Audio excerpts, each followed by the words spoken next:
Assalamualaikum warahmatullahi wabarakatuh. Sampurasun mitra. Panggih dina acara nu maneh nyaeta dongeng Sunda garapana manggiok. Urang lajengkeun deui mitra dongeng kamari teh. Carios anu kapiatur nyaeta putra kalana iasana manggiok ku anjeun.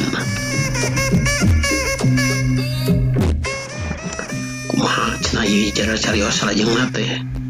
Atuh supados matak janten panasaran sumangga ieu carios putra kalana teh urang lajengkeun deui prungah mitra.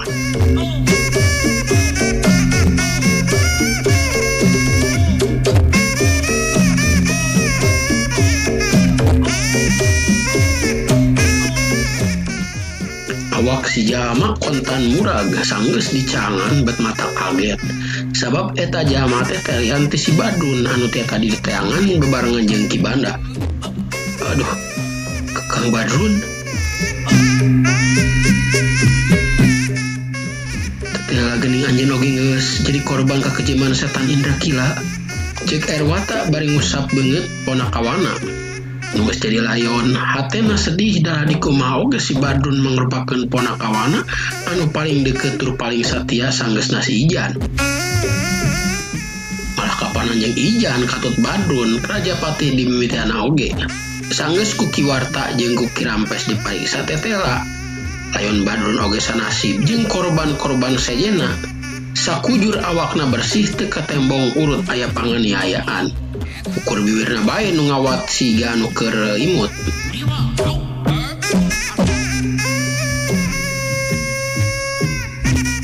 Samemeh hate Erwata jajem ngadadak bapana datang bari kundang obor.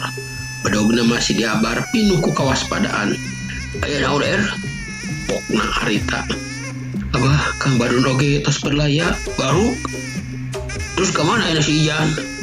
Erwata ngagabeg pon kitu deui Kiwarta katut Kirampes bet kakara eungeuh yan si Ijan eueuh nuturkeun. Aduh, cilaka hayu. Urang teh angga kebon raja tukangan warung. Terus si Leon Kang Badun kumaha Abah? Nya bawa we sakalian. Atuh sanggeusna kitu mah rusuhan sareng mulang ka tempat tadi. Sedang layon si Badun digandrong ku Kirampes. Barang tapi kan dituju tetela si Ijan eueuh nu mata kaget kuburan oge geus muncul deui. Ai geuning kuburan geus muncul deui. Ijan di mana mah Ijan? Ceuk sujen harita gura gerok bari muterkeun paneutupna ka sakuliaheun eta patempatan. Obor diacung-acung kaluhur ame awas kan rada anggang. Tapi tetela si Ijan tayane malan eueuh juringkang acan. Abah bawa bener si Sabta teh ngajung jurigan cek Erwata harita geter. Syarira ieu Abah teu percayakan ukar itu. Warta rabes cek kumaha cik babang anjeun duaan ngeunani kejadian. Pami ieu pagawean jalmi tang tos palakuna langkung teu saurang juragan. Bener. Malah kau lagi curiga ke Badun si Sabta anu beuka bejakeun kabur teh teh. Mustahil manehna bebeja ka batu-baturna tu datang ka dieu pikeun ngayakeun balitungan.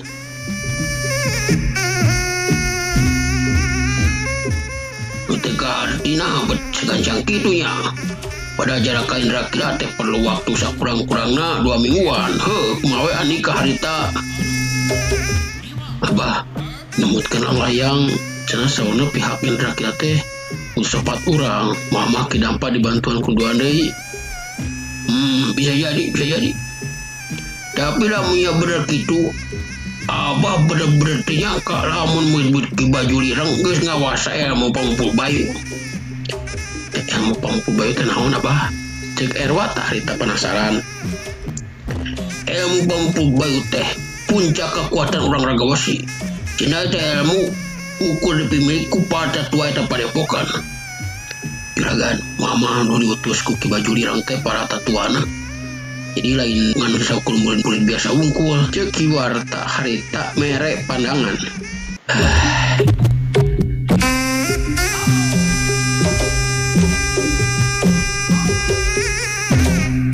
Sujan rumahu bali ngaret ka warta geus kitu pokna malan. Sagala rupana memang bisa we kejadian warta. Ayeuna mah kieu wae leuwih hade hayu urang kudu buru-buru ninggalkeun di tempatan sabab sidik layon urang ada gawasi geus teu nyampak jadi sulit pikeun ngejaskeun akan segala rupana. Unjuk semoga juragan. Tapi kumaha ieu layon Kang Badrun abah naik dibawa ke jero kadipaten. Is ular bisa barabe di lawang korina sabab tugur pasti bakal tumanya tek-tek bangikna. Lebih ada ilayon Ki Badrun urang kurabkeun bae di dieu.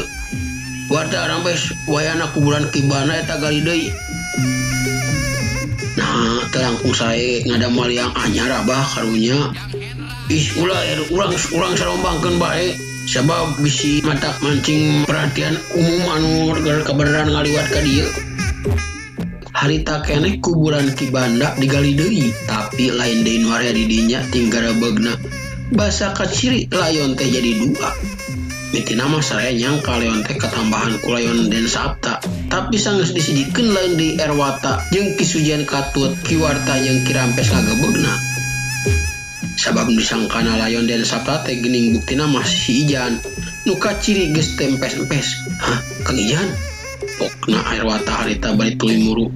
Si Ijan diguyah-guyah geus teu mere respon naon-naon teteh awak si Ijan geus oyag kabeh. Atungan gauk bae Erwata ngagauk ceurik bari sasambat ka Ijan. Najan kumaha hubungan Erwata jeung ponakawa teh kacida pisan darekeutna pang-pang nama Ijan jeung Ki Badrun.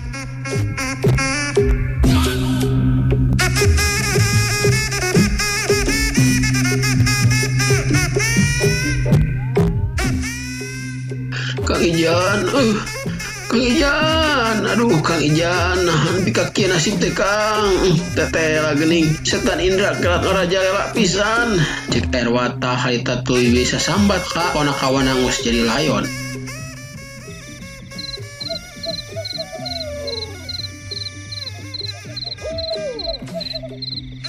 Di luhur bulan sapasi beki ngulon. Bentang sumentang baranang mapesan poekna peuting. Sedeng kayaan dia tepat tempatan es tuning kacida geumeunana.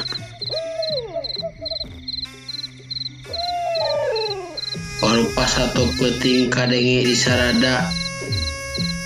Jangkrik siga nu milu ceurik, gaang siga nu milu midangdam, geus puguheun cih-cih jeung cai cangkas mah meni ear si kebon. Geus sagala rupana geus kajadian. Leuwih hade hayu urang buru-buru mulang. Layon para ponakawan hidup hayu urang kurabkeun bebarengan. Mangga abah, cek Erwata harita bari cengkat. Atuh sanggeus kitu mah ngan prak bae sararea digarawe. Kaluat di jeroan deui. Geus beres tuluy lawan Ijan, Badrun jeung Kibana teh di ruang disaliangkeun. Alasana pangna disaliangkeun teh cenah supaya teu nepi kaameueun ku pihak anu berwajib. Nyatana kaum bule anu kiwari keur kumawasa di sentro Nusantara.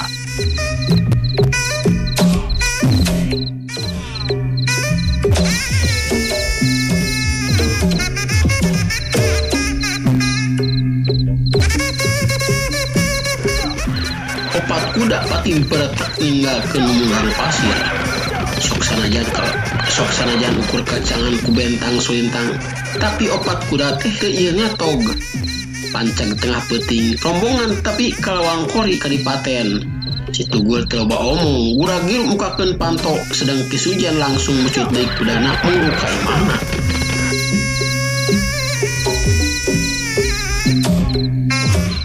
Anggang keneh katemong hareupeun imahna loba jalma anu pati ngaliwud. Saya obor pating bulu-bura sada ngomong galecok teu puguh dengekeunana. Getar hate Ki Sujan inggis ku bisi rempan ku Sugan. Inget kalau jadi bojona nyatana Nyai Haliwu. Juragan sumping cek saudara urang pakacarna. Meni galecok pisan mitra. Priak atuh jalma langsung nyingrai mere jalan ka Ki Sujan. Ari Ki Sujan memetek oge awak ngagajlang luhureun tonggong kuda. Asampak puyuna keur putang-tang poteng-teng bari ngabar gobang panjangna. Paona molotot kalebah hiji bubungan imah teu jauh ditangkal Ki Jengjing. Ambuna aya naon? Abah cobi tinggal. Tingkah lakuan saha lambang pausahaan urang aya ngarobohkeun. Walau Nyai Hariwung masih nyeun masih keheul ke jalma anu urang ajar ka pihak landak wesi. Ki Sujen ngareret anabreh Panji Pusaka jadi lambang keangkeran Biro Pengawalan geus ngagoler dina taneuh. Jelas aya motongkeun sarta nirik potongan anu kasar jelas lain potongkeun ku pakarang seukeut. Tapi ku hiji teungeulan make tanaga jero anu kawilang gede. Lebah dia Ki Sujen paham salian tinggal hina tapi oge musuh hayang nembongkeun kekuatanana. Aya bate Ki Sujen dadana panas tapi sabisa-bisa tetep tenang malah nyarita ditujukeun ka anakna. Cokot eta Panji sarta boga imah. Mangga Abah cek Erwata loba omong. Amuda aja ka udah ka jero. Cek Ki Sujen saterusna paparentah. Nyai Hariwung teu loba omong. Sanggeusna nuduhan ka jero kadenge Ki Sujen cacarita ditujukeun ka para anak buahna nu masih ngagimu.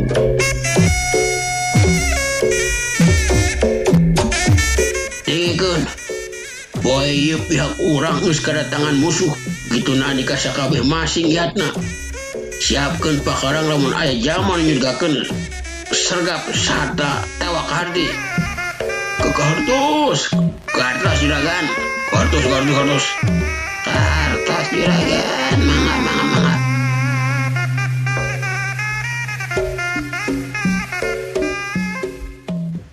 Di rohangan tengah katembong Ki Sujen sakula warga geus ngariung. Nyai Hariwung katembong ngawulang sanggeus ngadenge katerangan ti jadi anakna anu cenah geus kalibet kana hiji perkara Rajapati. Lamun kieu carana mah jelas sasana nu geus nyieun bibit berbit inung rusut abahna.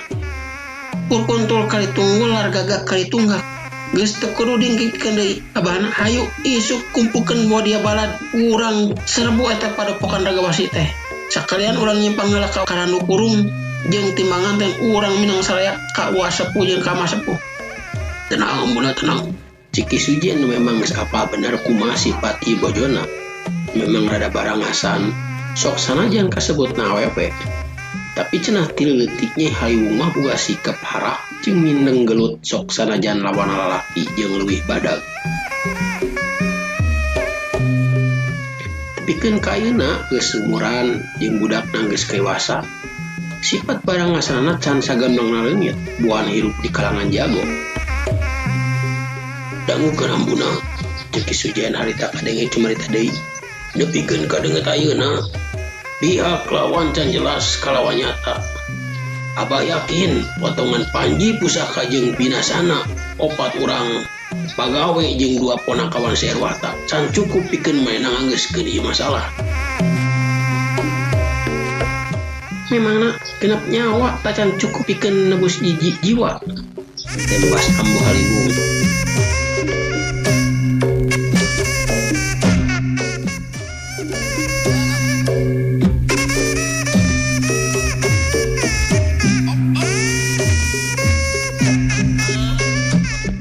Ki Sujen teu nembal kul ngareret ka Erwata. Hate Nyai Hariwung ngalenyap. Jajantungna mungoratu. Raraina katembong pias karak sadar lamun sasaran saterusna tangtu bae oge nu jadi anakna.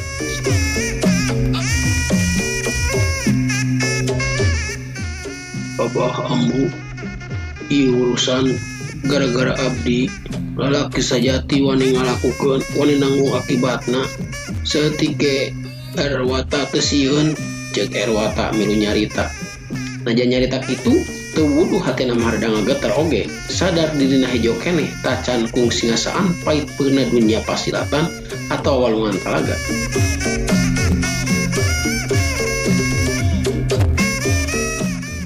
Bisa coba-coba saeutik tungtung buk hidup kaganggu balad aki hidup dudi aya di tembangan teh bisa milu dikerahkeun pikeun balas dendam. Nyai Hariwung setengah susumbar. Pikeun saterusna umat disyarat ayeuna ka hareup hidup kudu bisa nahan diri. Wayahna ulah sagawayah kukulang perengan. Abah sorangan rek nyiar warta nah di kadipaten aya jamaah sing nyurigakeun. Mangga Abah. Amuna calukan Ki Badra jeung Ki Badri ka dieu. Abah rek aya omongkeunna. Nyai Hariwung unggeuh terus nyalukan dua pengawal kahot nulis malang mulintang di pausahaan anak. Ki Badra jeung Ki Badri nu memang tiap tadi oge geus aya di luar langsung nyampurkeun beja ngeunaan tihang-tihang Panji nu dipotongkeun jeung tiwasna ulasan jalma dilanda posisi geus kadengieun ku maranehna duaan malah sabenerna geus hampir sakabeh anggota pausahaan nyaho kana kejadian Rajapati di eta patempatan.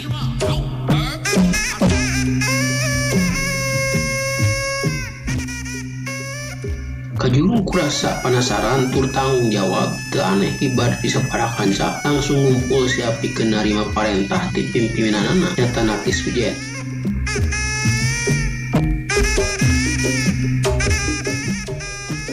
Badra Badri degekeun, nah nika duaan geus nyaho kana permasalahanana. Ki Sujet langsung kumanya ke Ki Badra katut Ki Badri. Atuh duaan gentak arunggeuk bari pokna. Parantos juragan. Sumari Ki Badri barudak tos kempel pikeun narima parentah ti sadaya juragan. Ya sayogana barudak tos siap pikeun ngabela kahormatan ieu pausahaan dugi kareng hapanungtung ge ti pamungkas.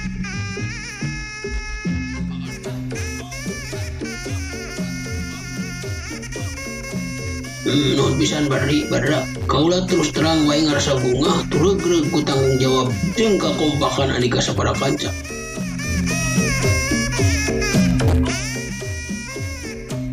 Tapi pikeun salalahanan kaula moal waka nyokot tindakan nanaon-naon parentahkeun bae sababaraha urang jalma pikeun ngajaga tempat-tempat penting utamana tempat nu sakira bisa diasupan Panyu Sukardi.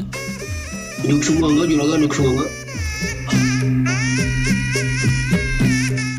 Terus andika duaan we anak keluar pikeun narungtik nah aya jalma asing di padipaten anu nyurigakeun tiap bae sababaraha urang jalma anu sakira bisa diandalkeun nganomat sabisa-bisa ulah ngondang perhatian para upas atau anu wajib saja nanya unyuk sumangga nah begitu gerak laksanakeun sabab leuwih gancang leuwih alus. Badra jeung Badri ungeuk terus keluar.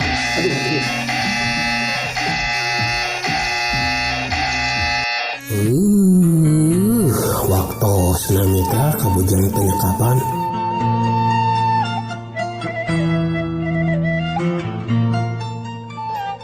Insya Allah atuh mitra carios anu judulna Putra Kalang teh urang lajengkeun deui enjing dina waktos anu sami tur channel eta channel Mang Giok. Satacan Mang Giok pamit pungkur Mang Giok deda tawakupna sareng mugia nyuhunkeun kritikanana kitu nya mitranya. Nyuhunkeun like, komen sareng panuhun mah nyata subscribe na we biasa mitranya. Sakitu nu kapihatur dina acara dongeng Sunda cag permios wilujeng kantun.